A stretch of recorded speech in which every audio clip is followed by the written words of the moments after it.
Kung nadidepress ka dahil sa pera, okay lang yan. Normal lang yan. Pero sana, huwag kang magpapakamatay dahil lang sa problema mo sa pera. Kung ikaw ay may problema sa pera at utang, huwag mong sasaktan ang iyong sarili dahil lang yung problema. Lalong-lalo na, please, huwag po kayong magpapakamatay dahil lang meron kayong utang at dahil hindi nyo mabayaran ang inyong mga utang. Alam ko po, marami sa inyo, sayid na dahil sa kakaisip sa problema sa pera. Alam ko po, marami sa inyo natetempt, natutokso, malapit na nang magpakamatay dahil sa problema sa pera. Pero bago po kayo gumawa ng masama, alalahanin nyo din po ang mga bagay na ito. Ang pera, kapatid, pwede mong kitain. Pero ang buhay, pag nawala, hindi mo na maibabalik yan. Ang pera, pwede mong mahanap. Pero ang oras, hindi mo pwedeng hanapin yan. Ang pera, pwede mong hingin. Pero ang buhay, pag lumipas na, kahit na paano ka magmakaawa sa Diyos, hindi ibibigay ng Diyos muli sa'yo yan. Isa lang po ang buhay. Minsan lang po tayo mabuhay. Ang pera, mong problemahin kasi pwede naman palitan yan. Pero ang buhay, ang oras, ang panahon, hindi mo na maibabalik yan. Amen? Mga kapatid, hindi po ang pera ang pinakamahalagang bagay dito sa mundo. Tatlo ang pinakamahalagang bagay. Una, ang buhay mo. Ang kalusugan mo. Pangalawa, ang oras mo. Time is gold. Time is money. Appreciate your time here on earth. But third and lastly, God, ang Diyos. Siyang pinakakayamanan ng buhay na ito. Umiiral ka, nabubuhay ka, humihinga ka dahil sa Diyos. Hindi dahil sa sarili mo. Nagising ka kanina, nandyan ka, nakatayo ka, nagpapatuloy ka dahil sa Diyos. Kaya nga po nauunawaan yan ni Lazaro, ang mahirap sa nabasa nating kwento. Sobrang hirap po ni Lazaro. Tingnan niyo po, wala siyang makain. Namumulot lang siya doon sa nahuhulog sa lamesa ng mayaman. Napakarami daw po niyang sugat. Dinidilaan pa ang mga sugat niya ng mga aso. Wala siyang matirhan. Wala siyang pamilya. Walang nag-aalaga sa kanya. At hindi rin po siya pinapansin ng mayaman. Dinadaan-daanan lang siya. Pero ang tanong, sumuko ba itong mahirap na si Lazaro? Di ba hindi? Nagreklamo ba siya? Di ba hindi? Nag-attempt ba siya ng suicide? Nagpakamatay ba siya? Kahit na hirap siya, kahit na kapos siya, kahit na napakasakit na kanyang pinagdadaanan, umasa pa rin siya sa Diyos. Tingnan niyo po, noong namatay itong mahirap na si Lazaro, saan siya napunta? Sa langit, kasama niya si Abraham. At yan po ang mabuting balita, mga kapatid. Kung naghihirap ka, kung wala kang pera, kung kapos na kapos ka, huwag mong kalimutan, mahal na mahal ka pa rin ng Diyos. Mga naghihirap dito sa mundo, kung tapat sila sa Diyos, bibigyan sila ng happy ending ng Diyos. Sabihin mo yan sa iyong sarili. Yan ang iyong ipagdasal. May happy ending ang aking kwento. Hindi magtatapos ang aking buhay sa luha, sa pagdurusa, sa bigat. Kung naghihirap ka dito sa mundo, umasa ka, manali ka sa Diyos, may hinahandang magandang katapusan ang Diyos para sa iyo. Kaya tandaan mo, hindi ibig sabihin wala kang pera na hindi ka mahal ng Diyos. Hindi ibig sabihin na baon ka sa utang, na masama ka ng tao. Hindi ibig sabihin na pag wala kang pera na hindi ka pinagpapala ng Diyos. Ano ang sinabi ni Jesus? Ano ang turo niya doon sa Beatitudes? Blessed are the poor, for theirs is the kingdom of God. Mapalad ang mga mahihirap, sa kanila ang kaharian ng Diyos.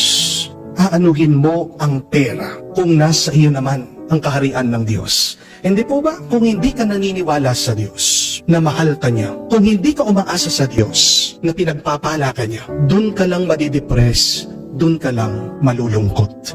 Pero gusto ko rin po na maunawaan niyo, hindi po ibig sabihin na mayaman ka na, may ari-arian ka na may kapangyarihan ka, na pinagpapala ka na agad ng Diyos. Bakit? Kasi tandaan niyo po, di ba? Kahit naman po ang demonyo, kaya niya magkaloob ng kayamanan. Kung matatandaan niyo po, ang demonyo, kaya niyang mangako ng kapangyarihan, ng ari-arian. Kaya nga po, kailangan nating suriin kung mabuti pa rin ang iyong pamumuhay. Kasi tingnan niyo po, saan daw napunta ang mayaman? Doon sa impyerno. Bakit naparusahan ang mayaman? Dahil ba mayaman siya? Hindi.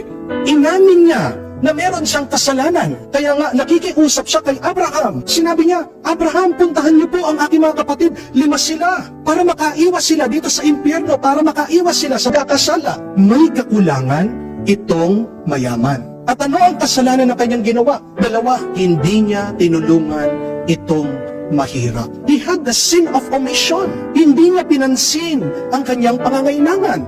Meron siyang maitutulong, sobra-sobra ang kanyang kayamanan, nagdadamit daw siya ng magara, umaapaw yung pagkain sa kanyang lamesa, pero kahit na konting tulong, hindi man niya maiabot doon sa mahirap na si Lazaro. That is his first sin. He forgot to help the weak, the needy. Pero pangalawa, hindi siya umasa sa Diyos. Naniwala lang siya, nagtiwala lang siya doon po sa kanyang kayamanan. At ano po ang sinasabi ng unang pagbasa? Napakaganda na mapalad ang mga taong naniniwala, umaasa sa Diyos. Parang silang mga puno na malapit sa batis. Sabi ni Propeta Jeremias, hindi nag-aalala ang puno na matuyo dahil siya ay nakakakuha ng sustansya. Pero kawawa ang mga tao na umaasa lang daw sa kanilang kapwa-tao. Mga kapatid, kailangan nating tanungin ang ating sarili. Kailangan tayong maging totoo, maging tapat. Sino ba talaga ang ating inaasahan? Kanino ba tayo talaga naniniwala? Do we really believe in God? Sabi nga po, San Juan ng Cruz, kailangan tayong mag-ingat, kailangan tayong matakot, huwag kang agad-agad na magalak at matuwa pag ikaw ay hindi nakakaranas ng mga paghihirap, pag ikaw ay napupuno ng kayamanan, ari-arian sa iyong buhay. Bakit? Dahil yan ay ginagamit daw ng demonyo para malayo ka sa presensya ng Diyos. Pag ikaw ay napupuno ng kayamanan, pag ikaw ay namumuhay na marangya, yan po ay nagamit na tukso ng demonyo. Please understand this. When you are being lifted up by God, please remain humble. When God blesses you with success, please remain ever thankful to the Lord. Because God's blessing to our life is also His testing. Pag pinagpapala ka ng Diyos, sinusubukan ka din niya, gaano ba katapat itong taong ito sa akin? Mga kapatid, dahil sa mga pagpapala ng Diyos sa iyo, yan ang nagiging dahilan ng iyong paglayo sa Kanya. Tandaan niyo po, ang Diyos ang nagbigay, ang Diyos din kaya niyang bawin